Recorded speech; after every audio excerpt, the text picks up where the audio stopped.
পরীক্ষা তোমাকে কাঁদিয়েছে, তাই না? আমি জানি তোমার সিলেকশন শুধু ইংরেজি বা গণিতের কারণে আটকে আছে, এবং আমি এটাও জানি তোমার এখন মনে হচ্ছে আমার দ্বারা আর হবে না এই প্রস্তুতি। তুমি হয়তো ভাবছো প্রস্তুতি ছেড়ে দিবে। বন্ধু, আমি জানি তুমি জীবনে ভালো কিছু করবেই, কিন্তু এটা ভুলো না তোমার উপর কত মানুষের আশা ভরসা টিকে আছে। কমপক্ষে তোমার ছোট ভাই বোনের সাহসের জন্য হলেও চেষ্টা চালিয়ে যাও, কারণ একদিন তারাও এই লাইনে আসবে। আর তখন যদি দেখে তার বড় ভাই সফল হয়নি, তাহলে তার আত্মবিশ্বাস ভেঙে যাবে। সে ভাববে ভাইয়া যেহেতু পারেনি, তাহলে আমি কিভাবে পারবো।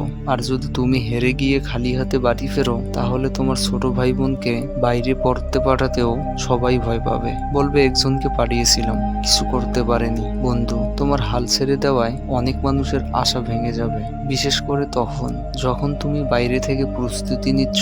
জীবনে প্রতিটি ধাপে ব্যর্থতার মুখোমুখি হতে হবেই। এত তাড়াতাড়ি হাল ছেড়ে দিলে চলে? যে বাবা তোমাকে পড়ানোর জন্য নিজের সবকিছু বিসর্জন দিয়েছেন, নিজের জন্য কখনো ভালো কাপড় কেনেননি, শুধু তোমার পড়াশোনার জন্য নিরলস পরিশ্রম করে গেছেন, তুমি কি তাদের স্বপ্ন ভাঙার কথা ভাবছো? আর অন্তত সেই মায়ের কথা ভাবো, যে মা বহুদিন ধরে নিজের ছেলের জন্য দুহাত ভরে দোয়া করে গেছেন, শুধু এই আশায় যে তুমি সফল হয়ে ফিরবে। তাদের স্বপ্নের সাথে এমন বিশ্বাসঘাতকতা করো না। আমি বলি কি, হার মেনে নেওয়ার চেয়ে 1000 গুণ ভালো হলো শেষবারের মতো প্রাণপণ চেষ্টা করা। কে জানে, তোমার শেষ চেষ্টাই হয়তো তোমাকে সাফল্যের দরজায় পৌঁছে দেবে।